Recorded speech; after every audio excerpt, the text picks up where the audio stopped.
Jai Hind friends, let's start. With reference to solar power production in India, consider the following statement. Which of the statement are correct? The solar power tariff are determined by Solar Energy Corporation of India.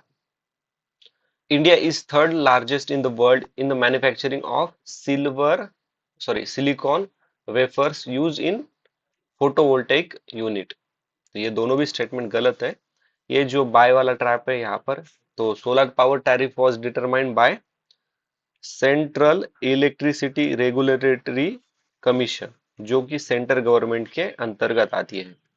अभी solar energy corporation क्या है? तो solar energy corporation 2011 में establish हुआ था, जो कि काम करता है under the ministry of new and renewable energy. इनके पास पावर होती है लाइसेंस देने की और ऑक्शन करने की। इनका विजन क्या है? इनका विजन है मेक ग्रीन इंडिया। ये only central public sector understanding है, जो कि डेडिकेटेड है फुल्ली टू रीन्यूएबल सेक्टर। ठीक है, अभी क्वेश्चन नंबर 70 देखेंगे। Who among the following wear the founder of Hind मजदूर सभा विच इज इस्टेब्लिश इन 1948। देखो, हिंद मजदूर सभा को एक और नाम है नेशनल ट्रेड यूनियन सेंटर। ठीक है, 1948 में ये वेस्ट बंगाल में इस्टेब्लिश की थी अशोक मेहता, टीएस रामानुजम एंड जीजी मेहता इन्होंने। ठीक है, अभी जो ऑप्शंस है ना, बाकी के ऑप्शन में काफी इंपॉर्टेंट फिगर्स, मतलब काफी इंपॉर्टेंस लीडर के बारे में मेंशन किया है, तो इनके थोड़ा एनालिसिस करेंगे, जैसे कि JP Narayan, Deendayal Upadhyay, M N Roy. ठीक है, फिर वीरा वीरा सलंगम पंतलू। ठीक है, तो वीरा सलंगम पंतलू जो थे, he is the founder of Rajahmundry social reform association, जो कि 1878 में इन्होंने इस्टेब्लिश की थी। Okay, Rajahmundry social reform association के फाउंडर कौन है? तो वीर सलंगम पट्टुलु, जिन्होंने ये एसोसिएशन 1878 को इस्टेब्लिश की थी। ठीक है, और 1881 में इन्होंने फर्स्ट विडो रीमैरिज रीमैरिज क्या किया था? ऑर्गेनाइज किया था। ठीक है, अभी अभी बाकी के देखेंगे। के कामराजा, तो के कामराजा ये सीएम थे तमिलनाडु के, मतलब उस टाइम का जो मद्रास प्रोविंस है, उस रीजन के कामराजा, इन्हें किंग मेकर भी कहा जाता है, इन्हें भारत रत्न भी मिला है। इन्होंने मिड डे मील स्टार्ट की है। ओके, फिर केसी जॉर्ज, ये कम्युनिस्ट पार्टी के मेंबर है, और इन्होंने ट्रावनकोर यूथ लीग की इस्टेब्लिशमेंट की थी। Okay, Travancore youth league started by KC George. उसके बाद यमन रॉय। अभी यमन रॉय, इन्होंने कौन कौन सी पार्टीज इस्टेब्लिश की थी, या फिर फाउंडिंग थे ये? तो कम्युनिस्ट पार्टी ऑफ इंडिया, उसके बाद Jugantar, radical democratic party and Mexican communist party. इन पार्टियों के ये यमन रॉय फाउंडिंग मेंबर थे। अभी यमन रॉय, इन्होंने वैनगार्ड नाम का एक जर्नल भी चालू किया था न्यूयॉर्क में। याद रखना, न्यूयॉर्क में वैनगार्ड जर्नल किसने चालू किया था? तो वो है यमन रॉय। कब किया था? 1932 से लेके ये 1939 तक एक्टिव था। ओके, यमन रॉय के बाद अभी जयप्रकाश नारायण। ठीक है, जयप्रकाश नारायण, इन्हें पीपल्स लीडर भी कहा जाता है। ये फाउंडिंग मेंबर थे कांग्रेस सोशलिस्ट पार्टी, जो कि 1934 में स्टेब्लिश हुई थी। ये भूदान मूवमेंट का भी पार्ट थे। 1952 में इन्होंने प्रजा सोशलिस्ट पार्टी शुरुआत की थी। ठीक है। उसके बाद बी कृष्ण पिल्लई। बी कृष्ण पिल्लई, इन्होंने वाइकॉम सत्याग्रह में काफी इंपॉर्टेंट रोल प्ले किया था, जो कि 1924 से लेकर 25 में हुआ था। इन्होंने, गांधी जी ने जो सिविल डिसोबीडियंट चालू किया था 1930 में, ओके, ये भी इसका पार्ट थे। और ही also founding member of Congress socialist party. उसके बाद ईएमएस। तो ईएमएस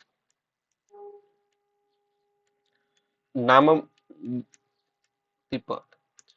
इन, ये जो ईएमएस ये है ना, ये भी फाउंडिंग मेंबर है कांग्रेस सोशलिस्ट पार्टी के, member of communist party of India, जो कि एम एन रॉय ने स्टेब्लिश की थी। ईएमएस ए 1957 से लेकर 1959 में सीएम थे केरल के। उनके सीएम के कार्यकाल में इन्होंने कई रिफॉर्म्स लाए थे, काफी रिफॉर्म्स लाए थे एजुकेशन एंड लैंड में। ठीक है। अभी कौन बचे हैं? CP Ramaswami Iyer and Deendayal Upadhyay. CP Ramaswami Iyer ये ट्रावनकोर से बिलोंग करते हैं। इन्होंने टेम्पल एंट्री को सपोर्ट किया था। इन्होंने हाइड्रो इलेक्ट्रिक डैम भी बिल्ड किए थे, जैसे कि पाइक्रोम पाइक्रो, जो कि तमिलनाडु में है, और मेत्तूर, वो भी तमिलनाडु में है। इन्होंने कंपलसरी एजुकेशन चालू किया था चिल्ड्रंस अबव 5 इयर्स, और इन्होंने भी मिड डे मील चालू किया था। ठीक है। अभी पंडित दीनदयाल उपाध्याय, इन्होंने इंडियन सिविल सर्विस को क्वालिफाई किया था, और ये ही इज द फाउंडर ऑफ भारतीय जन संघ, जो आगे जाके बीजेपी बन गई। ठीक है, बीजेपी। अभी नेक्स्ट क्वेश्चन।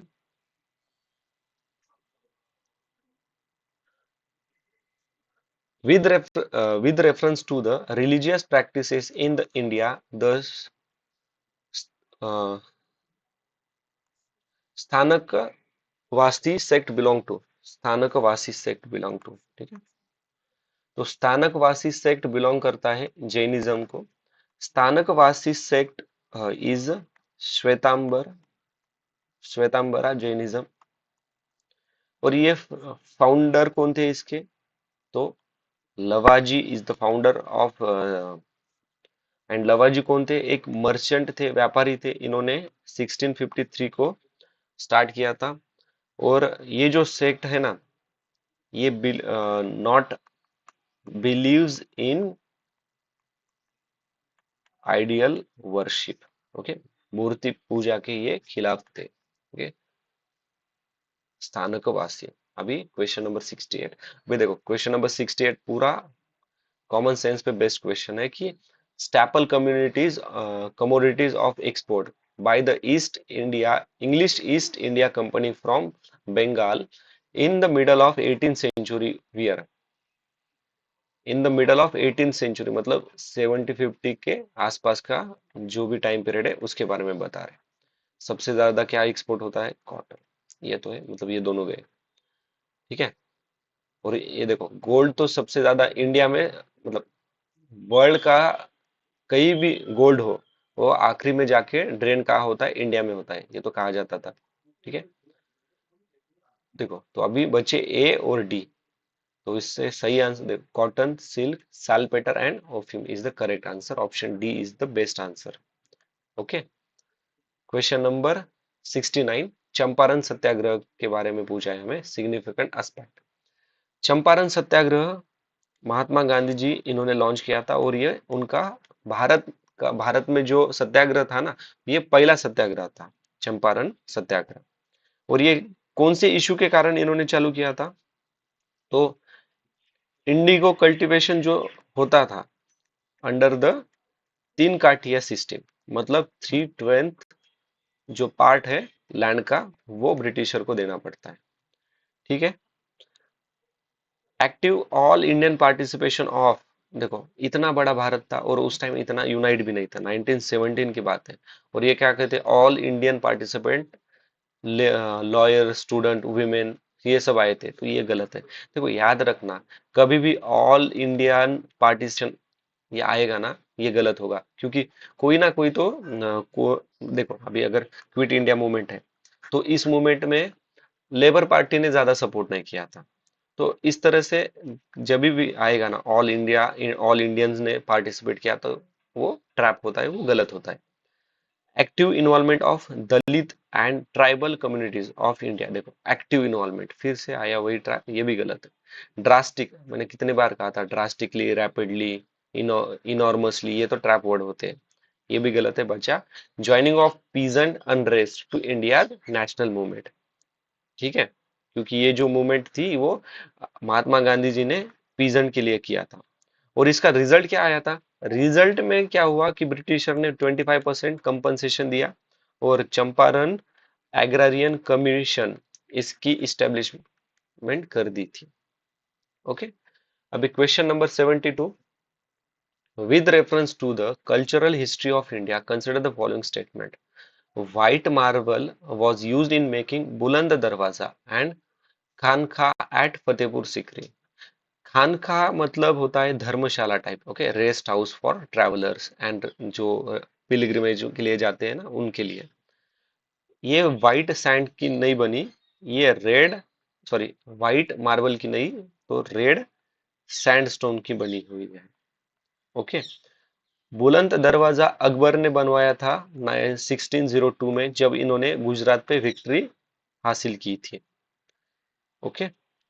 अभी बचा statement two, red sandstone and marble were used in making Bara इमाम बारा एंड रूमी दरवाजा एट लखनऊ। देखो बारा इमाम, इमाम बारा, सॉरी फॉर प्रोनाउंसिएशन, बारा इमाम बारा एंड रूमी दरवाजा ये लखनऊ में है, ये स्टेटमेंट सही है। ठीक है। बट रू अभी देखो, रूमी दरवाजा 1784 में, ओके, 1784 में इस्टेब्लिश किया था, जो कि रेड सैंडस्टोन से बना है। किसने इस्टेब्लिश किया था? तो ये मतलब किसने बिल्ड किया था? तो असफ उद Asaf ul Daula, okay, Asaf ud Daula, sorry for pronunciation, ये नवाब थे अवध के। ठीक है। अभी और जो बारह इमाम बारह है ना, तो ये बना है मार्वल का, 1784 में ही बना है। इसे क्या कहा जाता है? इसे एक और नाम है सूफी इमाम बारह। ठीक है, सूफी इमाम बारह। अभी question number 73, which one of the following traveler elaborately discuss about Indian diamonds and diamond mine? देखो ये जो क्वेश्चन है ना, डायरेक्टली एनसीईआरटी से पूछा गया है। ठीक है। which one of the following foreigner elaborately discussed about diamond and diamond mines in India? तो वो था जीन बैट्सपिन टैवर्नियर। ओके। तो जीन बैप्टिस्ट ट्रैवेनियर ना एक फ्रेंच जेम्स मर्चेंट था। ठीक है। फ्रांसिस्को बर्नियर एक फिजिशियन था, जो कि शाहजहां का सन दारासिको का पर्सनल डॉक्टर था इसका। उसके बाद जीन दे तेवेन नॉट, सॉरी फॉर प्रोनाउंसिएशन, ये थोड़े डिफिकल्ट प्रोनाउंस है, ये फ्रेंच ट्रैवलर है और इसने इंडिगो कल्टीवेशन के बारे में लिखा था। और ये जो अबे भारती लेमा कैरी, ये जो व्यक्ति है, ये French East India member, French East India company के एक मेंबर है। ओके, अभी question number 76, which one of the following lead to the introduction of English education in India? Charter act 1830। देखो, चार्टर एक्ट 1813 में क्या हुआ था, 1 लाख रुपए इन्वेस्ट करने का, मतलब 1 लाख रुपए वो क्या करेंगे, एजुकेशन को स्प्रेड करने में खर्च करेंगे, ऐसा चार्टर एक्ट 1813 में लिखा था। General committee of public introduction, मतलब ये तो सही है, ये जो कमिटी इंट्रोड्यूस की थी 1823 में, इसका एम था कि जो 1 लाख रुपए निवेश किया था ना, मतलब, तो ये 1 लाख रुपए कैसे खर्च करना है इसके बारे में ये डिस्कशन करने के लिए ये कमेटी बैठी थी। तो ये भी स्टेटमेंट सही है, एजुकेशन से रिलेटेड है। और ओरिएंटलिस्ट एंड एंग्ली एंग्लिसिस्ट कंट्रोवर्सी, ये भी स्टेटमेंट बराबर है, क्योंकि देखो अभी इसके लिए थोड़ा समझना पड़ेगा कि ये एंग्लिसिस्ट क्या होता है। एंग्लिसिस्ट मतलब जो व्यक्ति समझते हैं कि वेस्ट कल्चर सुपीरियर है, और ओरिएंटलिस्ट मतलब जो व्यक्ति समझते हैं कि ईस्टर्न कल्चर सुप्रीम है। ठीक है, जैसे कि ओरिएंटलिस्ट में कौन आते हैं, सबसे फेमस है एक सर विलियम जोन्स, जिन्होंने एशियाटिक सोसाइटी ऑफ बंगाल, इस पर एक क्वेश्चन आगे है, इसकी स्टैब्लिश की थी 1784 में। ठीक है, ओके, तो ये सब याद रखना, ओरिएंटलिस्ट क्या होता है, एंग्लिनिस्ट क्या होता है। एक और चीज याद रखना, अभी इंग्लिश एजुकेशन से रिलेटेड है। ठीक है, हंटर कम्युनिटी इस्टेब्लिश हुई थी, वो हमें पता है 1880 को। ठीक है, मैकेवलेज के माइन्यूट 1835 में माइन्यूट उन्होंने पब्लिश किए थे, तो उन्होंने क्या कहा था, नेटिव इंग्लिश एजुकेशन के बारे में कहा था। ठीक है, तो ये भी इंग्लिश एजुकेशन के इंट्रोड्यूस से ही रिलेटेड है। ओके, मैकेवलेज माइन्यूट्स। अभी नेक्स्ट क्वेश्चन है, विच one of the following is an artificial lake? Artificial lake कौन सा है, तो वो है कोडाई कनाल, जो कि तमिलनाडु में है। 1863 में इस आर्टिफिशियल लेक की स्टैब्लिश, मतलब ये बिल्ड किया था तमिलनाडु में, दिंडीगुल डिस्ट्रिक्ट में। दिंडीगुल फेमस है, उन्हें जीआई टैग मिला है लॉक के लिए। कोलेरू, कोलेरू एक फ्रेश वाटर लेक है आंध्र प्रदेश का, जो कि गोदावरी और कृष्णा के बॉर्डर पे है। नैनीताल उत्तराखंड, रेणुका हिमाचल प्रदेश, ये दोनों भी फ्रेश वाटर लेक है। With reference to India's history, who among the following is a future Buddha? अभी ये क्वेश्चन फिर से आला है। ठीक है, तो इसका सही आंसर है ऑप्शन नंबर 3, मैत्रेय। भी है। पद्म पानी क्या रहते हैं, हमने ऑलरेडी डिस्कस किया था। पद्म पानी मतलब क्या है, लोटस इन हैंड। पद्म पानी, वज्र पानी, ये जो पेंटिंग्स है वो कहाँ पे है, तो वो अजंता में है। ठीक है, अजंता क्या है, एक यूनेस्को वर्ल्ड हेरिटेज साइट है, जहां पर हमें सिर्फ बुद्धिस्ट केव्स मिलते हैं। और ये कहाँ पे है, छत्रपति संभाजी नगर, महाराष्ट्र में। ठीक है, फिर बाकी का एनालिसिस करेंगे। देखो, मैत्रेय, इसे एक और नाम है, मैत्रेय मतलब अजिता बोधिसत्व। ठीक है, अभी ये जो चारों ऑप्शंस है ना, ये पूरे बोधिसत्वास से बिलोंग करते हैं। Okay, all are Bodhisattvas. Bodhisattvas मतलब क्या होता है, बोधिसत्वास मतलब जो क्या करते हैं, खुद का, मतलब खुद का, सिंपल लैंग्वेज में बोलना है तो खुद का मोक्ष, खुद के मोक्ष को डिले करते हैं, ताकि वो दूसरे लोगों को मोक्ष के मार्ग पर ला सके। ठीक है, उसे कहा जाता है ये बोधिसत्व। अवलोकितेश्वरा मतलब होता है कंपैशन, एंड लोकेश्वरा मतलब होता है लॉर्ड ऑफ वर्ल्ड। ठीक है, नेक्स्ट क्वेश्चन है। अभी देखो, ये एंशियंट हिस्ट्री के जो क्वेश्चंस रहते हैं ना, ये थोड़े से बोरिंग टाइप रखते हैं थोड़े से, क्योंकि इनके प्रोनाउंस भी बहुत अलग अलग रहते हैं। ठीक है, बट करना तो पड़ेगा दोस्तों। ठीक है, question number 78, with reference to prime प्रधानमंत्री कौशल्य विकास योजना, कंसिडर द फॉलोइंग स्टेटमेंट। कौशल्य, ठीक है, कौशल्य, it is a flagship scheme of ministry of labour and employment. Of वाला ट्रैप यहीं पे भी होगा, ठीक है। कौन से मिनिस्ट्री ने किया था ये? भी यहाँ पे कौशल्य मतलब skill, ministry of skill development and entrepreneurship, ये गलत है। It among other things will also import training in soft skill, कौशल्य स्किल, ये तो होगा ही। एम क्या है? टू एलिजन द कंटेम it aims to allege the competence of the unregulatory workforce of the country to the national skill qualification framework। फिर से स्किल, ठीक है, तो ये दोनों भी स्टेटमेंट सही है, ठीक है। और एम हमेशा क्या होता है? सही होता है। एम ऑब्जेक्टिव जो रहते हैं वो हमेशा सही रहते हैं, तो इसका सही आंसर है option number C. Okay, question number 75, which one of the following statement not, अभी देखो, नॉट अप्लाई बोला है उन्होंने सब्सिडरी अलायंस जो कि इंट्रोड्यूस की थी लॉर्ड वेलेंसले ने, ठीक है, लॉर्ड वेलेंसले। अभी लॉर्ड वेलेंसले 1790 1798 से लेके 1805 तक था। इसने जो सब्सिडरी अलायंस इंट्रोड्यूस की थी ना 1798 में, इसका मतलब ये क्या थी? तो it was non intervention policy to bring princely state under the control of British, ठीक है, to maintain a large standing army at other expenses. अभी हमें क्या बताया इन्होंने कि not apply to the system of subsidiary alliance. देखो, इसका मतलब क्या है? हमें ऑप्शन में सिर्फ ये ढूंढना है कि जो ऑप्शन इंडिया के फेवर में नहीं है वही आंसर होगा, क्योंकि ब्रिटिशर ने हमेशा क्या किया है? इंडिया को सप्रेस किया है, इंडिया को लूटा है। तो to maintain large standing army at others expense, नहीं, ये गलत है।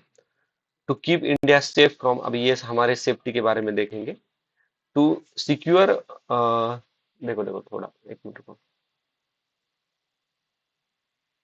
To maintain large standing army at others expense, बराबर है ना।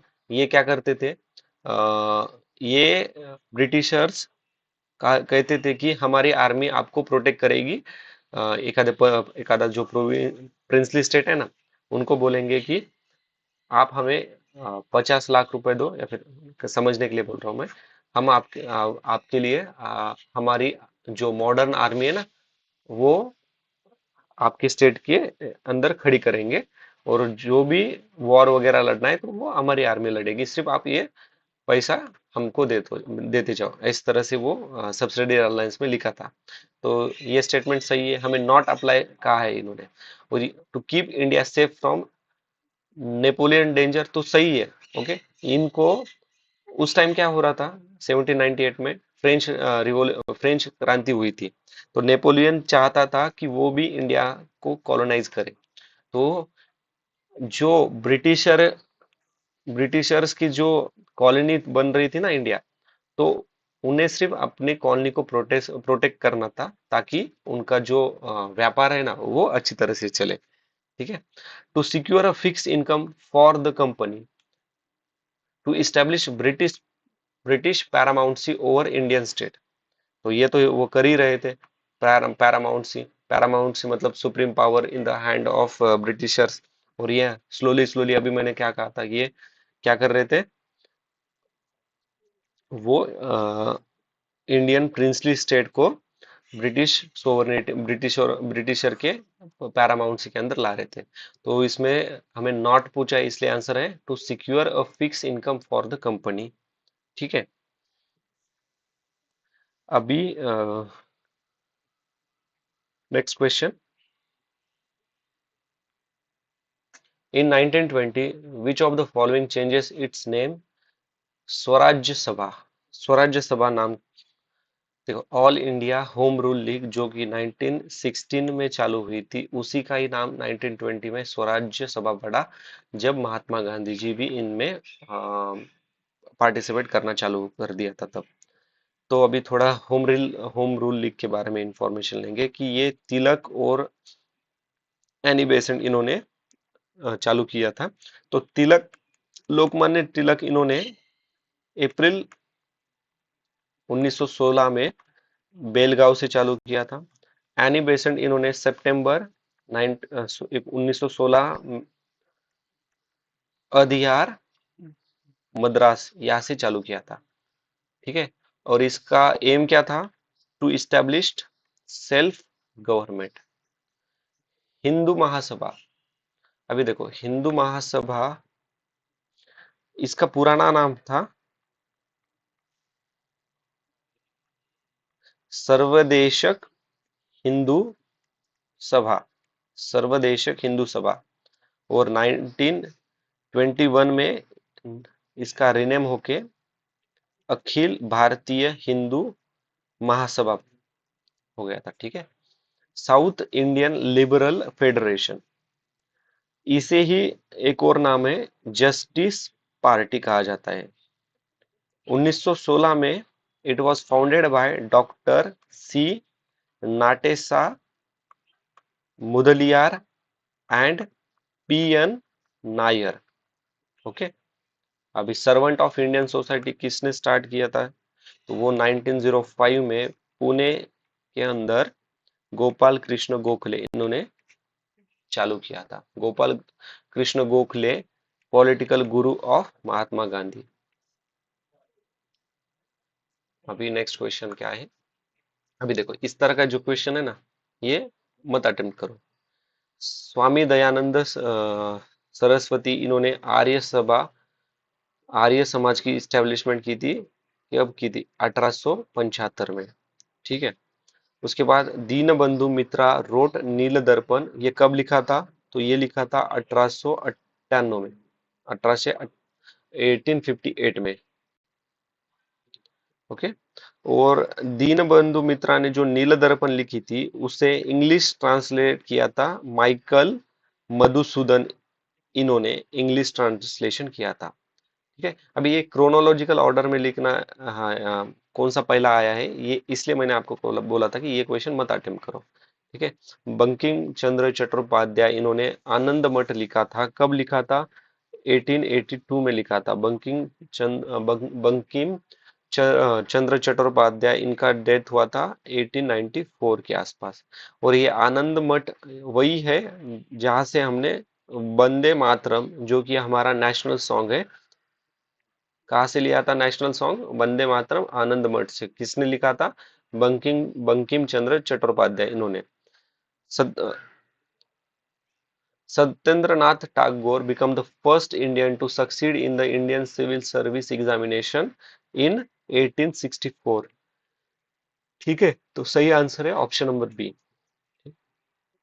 With reference to agricultural soil, consider the following statement. A high content of organic matter in soil drastically reduce, कहा था मैंने drastically, ये trap word है। Soil does not play any role in sulfur cycle, कुछ भी। Irrigation over a period of time can contribute to the salination of some agricultural land, तो ये statement सही है। Option number 2 is the correct answer, 3 only। Okay, 3 only is the correct answer। Partnership for Action on Green Economy (PAGE), a UN mechanism to assist countries transition toward greener and more inclusive economy, emerged at, देखो PAGE launch हुआ था 2013 में। ठीक है, इनका M था green economy के लिए अवेयरनेस क्रिएट करना, असिस्ट करना और मॉनिटर करना। और ये जो कंसेप्ट था ना पेज का, तो वो ओरिजिनेट हुआ था United nation conference on sustainable development 2012, जो रियो दी जेनेरो में हुआ था। ठीक है, अभी ऑप्शन थर्ड को देखो, United nation framework convention on climate change, ये COP21 में। ठीक है, ये वर्ल्ड सस्टेनेबल डेवलपमेंट समिट 2024 में न्यू दिल्ली में हुआ था, तो ये हमारे लिए इंपॉर्टेंट है 2025 के लिए। ठीक है, अभी क्वेश्चन देखो 81, as it is repeated question है, possible consequences of heavy sand mining in the red river bed. Heavy sand mining का दुष्परिणाम क्या है? तो देखो, पोल्यूशन होगा ग्राउंड वाटर में, नेगेटिव, देखो क्वेश्चन नेगेटिव है, ऑप्शन भी नेगेटिव सो देखने पड़ेंगे। लोअरिंग द वाटर टेबल कम होगी, सही बात है, कम होगी क्योंकि सैंड माइनिंग अब डालोगे पानी उसको भी लगेगा लोअर। वो जो पानी खेती के लिए यूज कर रहे थे, वो यूज कहाँ पे करेंगे, माइनिंग के लिए करेंगे, तो क्या होगा, रिवर बेड क्या होगा उसका, वाटर टेबल का क्या होगा, कम होगा। तो अभी देखो ऑप्शन स्टेटमेंट वन को देखो, डिक्रीजिंग सैलिनिटी, अरे डिक्रीजिंग सैलिनिटी तो अच्छी बात है ना, बट यहाँ पे क्वेश्चन की थीम ही नेगेटिव है क्योंकि वो क्या बता रहे हैं कि हेवी सैंड माइनिंग इन रिवर बेड, तो पानी पोल्यूशन हो रहा है, वाटर लेवल कम हो रही है, तो सैलिनिटी भी बढ़ जाएगी, ओके, कम नहीं होगी। तो स्टेटमेंट 2 और 3 is the correct, B is the correct answer है यहाँ पर। अभी question number 3D printing has, देखो मैंने कहा था जो भी टेक्नोलॉजी रिलेटेड क्वेश्चन रहते हैं वो most of the time all of the above रहते हैं। 3D प्रिंटिंग का इस्तेमाल कहाँ पे होता है, इसके एप्लीकेशन बताए थे, okay, application, preparation of confectionery items, सही है, manufacturing of bionic area, automobile reconstructive and data processing, ये पांचों के लिए भी 3D प्रिंटिंग प्रिंटिंग का इस्तेमाल होता है। Why is a plant called प्रोस्पोसिक जूलिफोरा, ये मेक्सिको का नेटिव प्लांट है, उस टाइम में न्यूज में था। It extract it extract is widely use in cosmetics, it tend to reduce biodiversity in the area in which it grows, it extract use in the synthesis of pesticide and none of the above, तो B is the correct answer, okay. ये terms in news का question है। अभी question number 85 को देखेंगे पहले। The Barren Island volcano is an active volcano located in Indian territory. सही बात है, हमने पढ़ा है अंडमान निकोबार के वहां पर है ये Barren island.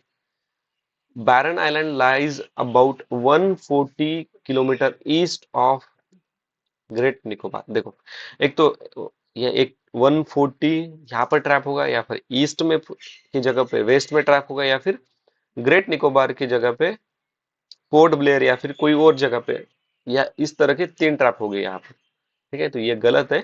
140 kilometre east of port Blair है ये, ठीक है। Last time it was erupted इन 2017, ठीक है, ये न्यूज में था इसलिए ये क्वेश्चन बना है, तो ये इसका सही आंसर है वन ओनली, ऑप्शन ए। अभी थोड़ा याद रखो, नारकोंडम आइलैंड जो कि स्मॉल वोल्केनिक आइलैंड है अंडमान सी के अंदर, ठीक है, तो याद रखना ये नारकोंडम नॉरकोम आइलैंड को। Consider the following statement, most of the world's reef are in tropical water, सही बात है, ट्रॉपिकल वाटर में क्यों, ब्रैकिश, यहाँ पे सलाइन वाटर रहता है, और कोरल रीफ्स बनने के लिए कौन सा वाटर लगता है हमें, कौन सा वाटर लगता है, हमें लगता है सलाइन वाटर, ठीक है, मैंने ब्रैकिश गलती से बोल दिया था, saline water. More than one third of the world's coral reef are located in the territory of Australia, Indonesia and Philippines. देखो ये तीनों भी आइलैंड नेशंस हैं, तो ये स्टेटमेंट भी सही है। Coral reefs host far more number of animal phylum than those hosted by tropical rainforest, तो ये भी स्टेटमेंट सही है, ठीक है। एक चीज याद रखना, बायो रॉक टेक्नोलॉजी इस मतलब इन्वेंट हुई है या फिर डिस्कवर बनाई हुई है, bio rock technology for restore coral reef के लिए, ठीक है, तो bio rock technology related to coral reef restoration. अभी ये कोरल रीफ्स बनते कैसे, हमने ऑलरेडी इस पर डिस्कशन किया था, बट एक और बार करेंगे। कोरल रीफ बनने के लिए कौन कौन सी कंडीशंस की आवश्यकता होती है, तो टेम्परेचर 22 से लेके 30 डिग्री सेल्सियस, जो कि हमें ट्रॉपिकल एरिया में देखने को मिलता है। फिर जो वाटर की डेप्थ होती है वो 200 मीटर से ज्यादा नहीं होनी चाहिए, और एवरेज सैलिनिटी होती है 27 से लेके 40% टू ग्रोथ प्रॉपर कोरल, ठीक है। अभी इसमें थोड़ी सी एडिशनल इंफॉर्मेशन और है, जो ग्रेट बैरियर रीफ है ना नियर ऑस्ट्रेलिया, एक इको सेंसिटिव कोरल स्ट्रक्चर बन गया है अभी। ठीक है, अभी इन्होंने हमें पूछा था 1/3 कहाँ पे है। एक चीज को याद रखना, कोरल ट्रायंगल जो कि वेस्ट पैसिफिक रीजन में है, और कौन कौन से नेशंस आते हैं इसमें, तो Indonesia, Malaysia, Philippines, Papua New Guinea. Okay, next question. Momentum for change climate neutral now is an initiative launch by. Movement for change, ये जो इनिशिएटिव है वो लॉन्च किया था यूएनएफसीसी सेक्रेटरीट ने। ठीक है, इनका एम है क्लाइमेट फुट प्रिंट डिक्रीज करना, ग्रीन हाउस गैस डिक्रीज करना। लॉन्च हुआ था 2015 में। यूएनईपी, इसका हेडक्वार्टर कहाँ पे है, केनिया में। ओके, वर्ल्ड मेट्रोलॉजिकल ऑर्गेनाइजेशन 1950 में स्टैब्लिश हुआ था, जेनेवा में इसका हेडक्वार्टर है। यूएन एजेंसी है, और ये क्या करती है, तो ये वेदर और क्लाइमेट के बारे में बताती है हमें, वर्ल्ड मेट्रोलॉजिकल ऑर्गेनाइजेशन। ठीक है, अभी क्वेश्चन नंबर 89। इंस्टीट्यूट्स और उसके founder, Sanskrit college eight Banaras ये बनाई थी जॉनथन डुकेन ने, डुंकेन। विलियम जोन्स, अभी हमने देखा था, इन्होंने एशियाटिक सोसाइटी ऑफ बंगाल 1784 में चालू की थी। ओके, 1784 में। वारेन हेस्टिंग ने कलकत्ता मदरसा चालू किया था, कलकत्ता। फोर्ड विलियम कॉलेज ये चालू किया था 1800 में, रिचर्ड वेलेस्ली, जो कि ये दो देखो, वेलेस्ली और आर्थर वेलेस्ली ये दोनों भाई है। ओके, रिचर्ड और आर्ल, और ये आर्थर वेलेस्ली के टाइम में कार्नेटिक वॉर हुए थे। ठीक है, कार्नेटिक वॉर मतलब फ्रेंच इंग्लिश वॉर, फ्रेंच और इंग्लैंड के बीच में जो वॉर हुए थे उन्हें कार्नेटिक वॉर कहा जाता है। ओके, ये प्लेसेस के नाम है और कंट्रीज कौन से हैं, उस टाइम न्यूज में रहेगी। अभी देखो, क्रीमिया तो हमें पता है रशिया ने एनेक्स किया था, पार्ट था यूक्रेन का, मतलब तो गलत है यहाँ पे, दो हटाते हैं, बचे 3 4 1 3। 3 तो सही है, मिनाटो, यहाँ पे भी 3 है, यहाँ पे 3 है, फिलीपाइंस में। अभी बचा 1 सही है या फिर 4 सही है, तो ओरोमिया तो इथोपिया में है, तो मतलब कैटालोनिया है स्पेन में। कैटालोनिया, बार्सिलोनिया, उस टाइप के नाम आपको समझ में आएगा, वो यूरोपियन से रिलेटेड होंगे। ओके, अभी क्वेश्चन है, the first democratically elected communist party government formed in state in India. अभी देखो, ये भी क्रोनोलॉजिकल सीक्वेंस में लगाना है हमें। First democratically elected communist party government formed in state of India, तो देखो ये केरला में हुआ था 1957 में। और जब अपना पहला इलेक्शन हुआ था ना लोकसभा का, तो 16 सीट कम्युनिस्ट पार्टी को मिले थे। ओके, जो कि हमने ऑलरेडी डिस्कस किया है 2017 के क्वेश्चन नंबर 1 में ही। India the largest bank, Imperial Bank of India was rename State Bank of India, तो ये हुआ था 1955 में। Air India was nationalised and become national carrier, तो ये हुआ था 1953 में। और गोवा इंडिपेंडेंस कब मिला था, 1961 में। ठीक है, तो इसका सही आंसर है 3214, sorry. Right to privacy is protected as an intrinsic part of right to life and personal liberty. Which of the following Constitution of India correctly appropriately imply the above statement? देखो, right to privacy ये हमें article 21 and the freedom guarantee in the part third. Okay, कौन सी case के अंदर कौन सी case थी जिसके बाद सुप्रीम कोर्ट ने ये रूलिंग दी थी, तो वो केस है केस ऑफ जस्टिस के S Puttaswamy versus union of India. ठीक है, अभी देखो, इतना बड़ा ये क्वेश्चन है। Consider the cabinet committee on economic affair has announced the minimum support price, मतलब एमएसपी। देखो, पहले ना थोड़ी थ्योरी देखते हैं, क्वेश्चन बहुत इजी है, cabinet committee on economic affair. तो ये जो कमिटी होती है इसके चेयरमैन होते हैं हमारे प्राइम मिनिस्टर। ओके। और ये commission agriculture cost and price recommend करती है। तो ये इनके रिकमेंडेशन पर ही एमएसपी डिसाइड होता है। ओके। और एमएसपी कब डिसाइड होता है? ये सोइंग के पहले ही डिसाइड होता है। Okay.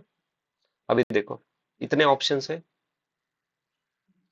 Areca nut, barley, coffee, finger millet, groundnut, sesame, turmeric. मुझे पता है कॉफी पे तो मिलती नहीं है। ठीक है। थर्ड को हटा रहा हूं मैं। यहाँ पे गया, यहाँ पे भी थर्ड गया, यहाँ पे भी थर्ड गया, तो option B is the correct answer. Okay, 2 4 5 6, barley, figure 2 4 5 and 6। ठीक है। In which one of the following state is Pakhui wild life sanctuary located? Pakhui, देखो ये पाखुई है ना, उसे एक और नाम है पक्के वाइल्ड लाइफ सेंचुरी। अभी ये पाखुई वाइल्ड लाइफ सेंचुरी 2001 में इसका रिनेम हुआ था एक और पाखुई टाइगर रिजर्व। मतलब समझना यही है कि ये पाखुई या फिर पक्के, ये एक ही है। और पाखुई वाइल्ड लाइफ सेंचुरी और पाखुई टाइगर रिजर्व ये सभी एक ही है। और ये सब कहाँ पे लोकेटेड है? तो ये अरुणाचल प्रदेश में लोकेटेड है। और यहाँ पे एक सबसे ये फेमस किस लिए है? तो हॉर्नबिल स्पीसीज के लिए ये फेमस है। मणिपुर में क्या है? लोकटक लेक है, केबुल लमजाओ नेशनल पार्क भी तो है। मेघालय में है सिजू बर्ड सेंचुरी, फिर बालपक्रम नेशनल पार्क, और नोक्रिक बायोस्फीयर रिजर्व। फिर नागालैंड, तो नागालैंड में क्या है? Pakim wild life sanctuary, Rangapahar wild life sanctuary, Singphan wild life sanctuary. ठीक है, Singphan. With reference to India's satellite launch vehicle consider the following statement. ठीक है। PSLV launched the satellite useful for the Earth resources monitoring, whereas GSLV are designed mainly to launch communication satellite.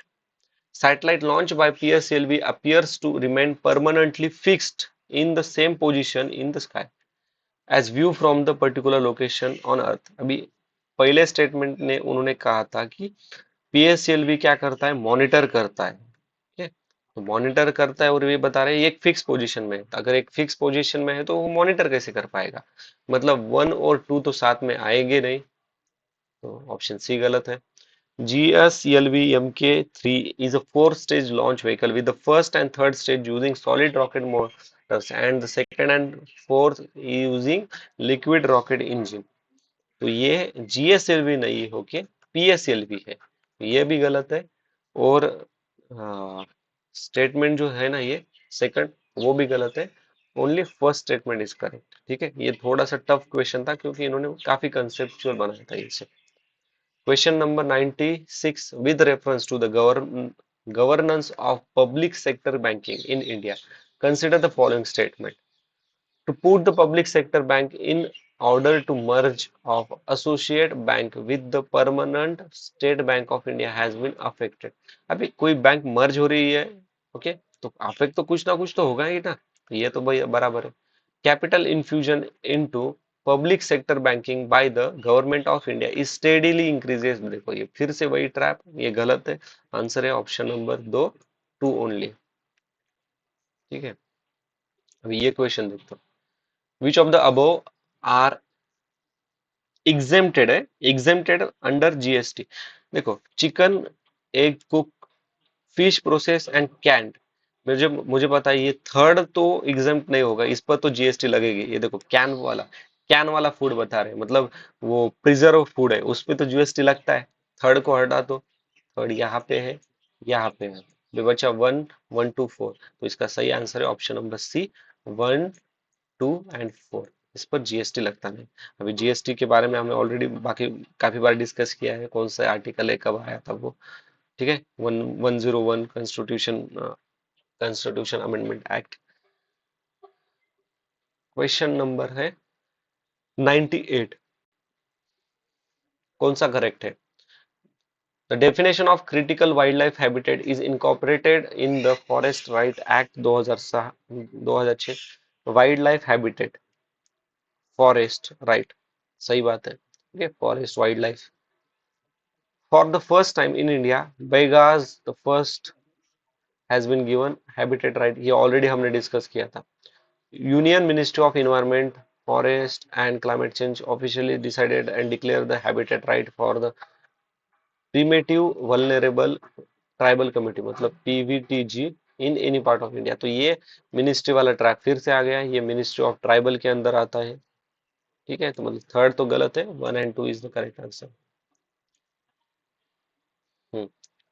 Which of the above spread plant disease, plant disease कौन spread करता है? Dust blowing, dust, बराबर है। एक आधे dust में अगर कोई प्लांट का डिसीज के वायरसेस या फिर कुछ भी बैक्टीरिया हो गए तो वो तो ट्रांसफर हो गए, रेन से भी हो गए, विंड ब्लोइंग से भी हो गए, 2, 3, 4 तो हो गए। अभी ये बर्ड कौन सा पर्टिकुलर बर्ड है, नाम भी तो नहीं दिया। अगर इतने सारे बर्ड्स के स्पीसीज से एक बर्ड के से भी हो गया तो ये स्टेटमेंट बराबर होगा। तो इसका सही आंसर है ऑप्शन नंबर डी। ओके, तो क्वेश्चन नंबर 100, 100वां क्वेश्चन है, लास्ट का question. With reference to organic farming in India, consider the following statement. Organic farming, Sikkim has been first, देखो सिक्किम फर्स्ट है ये तो हमें पता है, थर्ड तो सही है, मतलब ये गया अभी बच्चे। The agriculture and processed food production export development authority, APF, okay, APEDA function as the secretariat for the implementation of NPOP। देखो NPOP क्या है? National programme for organic production, operate under guideline of direction of the union ministry of rural development. फिर से ministry वाला trap हमें पता है, ये एक्चुअली मिनिस्ट्री ऑफ कॉमर्स में आती है, ठीक है, और लॉन्च हुआ था 2001 में। 1 तो गलत है, अभी सेकंड बराबर है क्या नहीं देखते। एनपीओ का क्या लॉन्ग फॉर्म है? National programme for organic product, और ये एपीईडीए का मतलब क्या? एग्रीकल्चर, ऑर्गेनिक एग्रीकल्चर फूड, कुछ रिलेशन बन रहा है क्या नहीं? है क्या नहीं, एक दूसरे से रिलेटेड वर्ड ही है। तो ये भी सही है, 2 and 3 is the correct answer, option number B. ठीक है दोस्तों, अभी बाकी क्वेश्चन नेक्स्ट वीडियो में डिस्कस करते हैं। अगर आपको कुछ फीडबैक वगैरह देना है, सजेशन देना है, तो प्लीज कमेंट बॉक्स में मेंशन कीजिए। Thanks for watching, see you in next video. जय हिंद।